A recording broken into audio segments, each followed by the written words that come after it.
ശ്രീകൃഷ്ണന്റെ കാലിലെ കങ്കണത്തെ പറ്റി ഈയിടെ വന്ന കാർത്തികേയ 2 മൂവി എത്ര വലിയ ഹിറ്റായി എന്ന് നമ്മൾക്കെല്ലാവർക്കും അറിയാം. അങ്ങനെ എത്രയോ മിസ്റ്ററികൾ ശ്രീകൃഷ്ണനെ പറ്റി ഒളിഞ്ഞുകിടപ്പുണ്ട്. അതിൽ പ്രധാനപ്പെട്ട ഒന്നാണ് ദ്വാരകാ നഗരം. ശ്രീകൃഷ്ണൻ കംസനെ വധിച്ചപ്പോൾ കംസന്റെ 2 ഭാര്യമാരായ അസ്ഥിയും പ്രകൃതിയും ഇവർ സഹോദരിമാർ കൂടിയാണ്.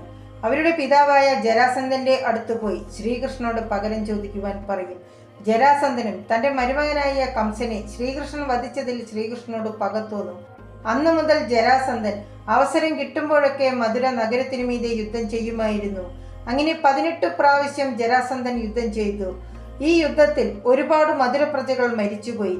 ഇത് സഹിക്കാനാവാതെ ശ്രീകൃഷ്ണൻ തന്റെ മധുര പ്രജകളെ രക്ഷിക്കുവാൻ വേണ്ടി സമുദ്രത്തിന് നടുവിൽ ഒരു നഗരം പണിയുവാൻ വേണ്ടി സമുദ്രത്തോട് സ്ഥലം ആവശ്യപ്പെട്ടു.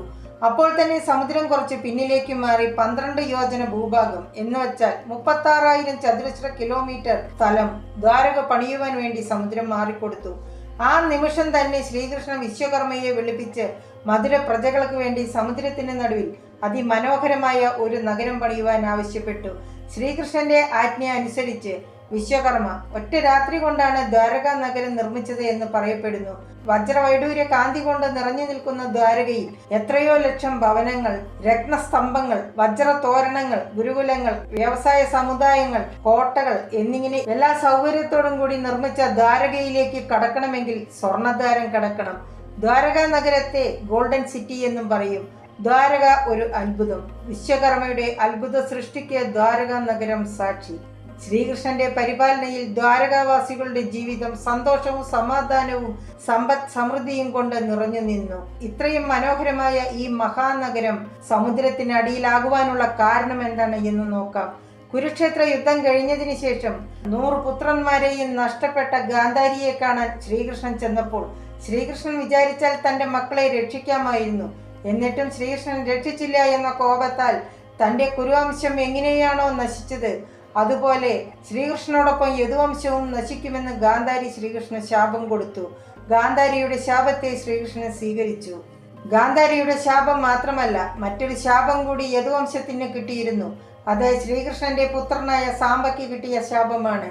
ഒരു ദിവസം ശ്രീകൃഷ്ണന്റെ പുത്രനായ സാംബ യദുവംശത്തിലുള്ള കുറച്ചു പേരുമായി ഇരിക്കുമ്പോൾ ശ്രീകൃഷ്ണനെ കാണുവാൻ വിശ്വാമിത്രൻ, നാരദൻ, ദുർവാസ മഹർഷി പിന്നെ കുറച്ച് ഋഷിമാരും ചേർന്നു വന്നു. ഇവരെ കണ്ട സാംബയും കൂട്ടരും ഋഷിമാരെ കളിപ്പിക്കുവാൻ തീരുമാനിച്ച് ശ്രീകൃഷ്ണന്റെ പുത്രനായ സാംബയ്ക്ക് സ്ത്രീവേഷം കെട്ടി.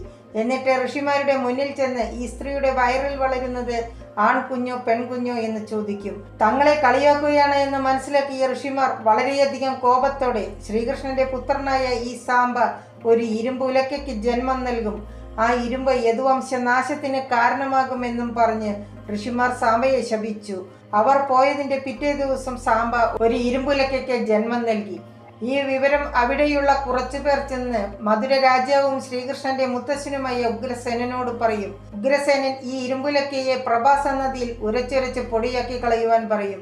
അങ്ങനെ അവർ ഇരുമ്പുലക്കയെ ഉരച്ചുരച്ച് പൊടിയാക്കി. കുറെ ഉരച്ചു മതിയായപ്പോൾ ബാക്കി വന്ന ഒരു കഷ്ണം ഇരുമ്പ് അവർ സമുദ്രത്തിലേക്ക് ഇട്ടു. ഈ ഇരുമ്പ് കഷ്ണത്തെ ഒരു മീൻ വിഴുങ്ങി. ആ മീനിനെ അവിടെ മീൻ പിടിക്കുവാൻ വന്ന വേട്ടക്കാരന് കിട്ടി. വേട്ടക്കാരൻ മീനിനെ മുറിച്ചു നോക്കിയപ്പോൾ അതിന്റെ ഉള്ളിൽ ഒരു ഇരുമ്പ് കഷ്ണം.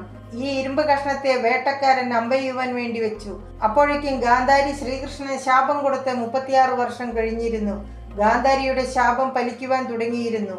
യദുവംശക്കാർ അധികാരമോഹം കൊണ്ട് തമ്മിൽ തല്ലി മരിക്കുവാൻ തുടങ്ങിയിരുന്നു. സമുദ്രത്തിൽ ഉരച്ച് പൊടിയാക്കിയ ഇരുമ്പുലക്കയുടെ പൊടി കരയ്ക്കടിഞ്ഞ് കരയിലല്ല ഇരുമ്പിനെ പോലെ മൂർച്ചയുള്ള ഇറാക്ക എന്ന ചെടി വളർന്നു. യദുവംശക്കാർ ഒരാൾക്കൊരാൾ അധികാരമോഹം കൊണ്ട് തമ്മിൽ തല്ലി മരിക്കുവാൻ ഈ ഇറാക്ക എന്ന ചെടിയാണ് ഉപയോഗിച്ചത് എന്ന് പറയപ്പെടുന്നു. ഇതെല്ലാം കണ്ട ബലരാമൻ തന്റെ അവതാരം അവസാനിപ്പിക്കുവാൻ തീരുമാനിച്ച് ദേഹത്യാഗം ചെയ്തു. ബലരാമന്റെ വേർപാട് ശ്രീകൃഷ്ണൻ സഹിക്കുവാൻ പറ്റില്ലായിരുന്നു. ഒരു ദിവസം ശ്രീകൃഷ്ണൻ ഗാന്ധാരിയുടെ ശാപത്തെ കുറിച്ചോർത്ത് ഒരു മരത്തിന്റെ ചുവട്ടിൽ ഇരിക്കുമ്പോൾ വേട്ടക്കാരൻ മാനാണ് എന്ന് വിചാരിച്ച് മീനിന്റെ ഉള്ളിൽ നിന്നും കിട്ടിയ ഇരുമ്പ് കൊണ്ട് അമ്പെയ്തു. താൻ അമ്പെയ്തത് ശ്രീകൃഷ്ണയാണ് എന്ന് മനസ്സിലാക്കിയ ആ വേട്ടക്കാരൻ വളരെയധികം വിഷമത്തോടെ ശ്രീകൃഷ്ണന്റെ അടുത്ത് വന്ന് ക്ഷമ ചോദിച്ചു. ശ്രീകൃഷ്ണൻ ആ വേട്ടക്കാരനോട് ക്ഷമിച്ച് പോകുവാൻ പറഞ്ഞു. എന്നാൽ മഹാഭാരത കഥ പ്രകാരം ആ വേട്ടക്കാരൻ താൻ ശ്രീകൃഷ്ണനെ അമ്പെയ്തു എന്ന വിഷമം സഹിക്കാൻ വയ്യാതെ സ്വയം ജീവൻ കളഞ്ഞു എന്നാണ്. ശ്രീകൃഷ്ണൻ തന്റെ അവതാരം അവസാനിപ്പിക്കുവാൻ തീരുമാനിച്ചു. ഈ വിവരമറിഞ്ഞ അർജുനൻ വളരെയധികം വിഷമത്തോടെ ശ്രീകൃഷ്ണന്റെ അടുത്തേക്ക് വന്നു. യദുവംശത്തിൽ ബാക്കി വന്ന കുറച്ചുപേരെ ഹസ്തിനാപുരത്തേക്ക് മാറ്റുവാൻ ആവശ്യപ്പെട്ടു. ശ്രീകൃഷ്ണൻ സമ്മതിച്ചു. മഹാഭാരത കഥ പ്രകാരം ശ്രീകൃഷ്ണൻ അർജുനനോട് മുന്നേ പറഞ്ഞിരുന്നു, തന്റെ അവതാരം അവസാനിക്കുമ്പോൾ ദ്വാരക വെള്ളത്തിനടിയിലാകുമെന്നും അപ്പോൾ ദ്വാരകയിലുള്ളവരെ അവിടെ നിന്നും മാറ്റണമെന്നും പറഞ്ഞതായി പറയുന്നു. ശ്രീകൃഷ്ണനും തന്റെ അവതാരം അവസാനിപ്പിച്ച് ദേഹത്യാഗം ചെയ്തിരുന്നു. മഹാഭാരത കഥ പ്രകാരം അർജുനൻ ശ്രീകൃഷ്ണന് അന്തിമ സംസ്കാരം ചെയ്തു എന്നും യദുവംശത്തിലുള്ളവരെ കൂട്ടി ഹസ്തിനാപുരത്തേക്ക് പോയി. അർജുനൻ അവിടെ നിന്നും പോയ നിമിഷം തന്നെ ദ്വാരക വെള്ളത്തിനടിയിലായി. ദ്വാരക വെള്ളത്തിനടിയിലായതിന്റെ പിറ്റേ ദിവസം മുതൽ കലിയുഗം തുടങ്ങി.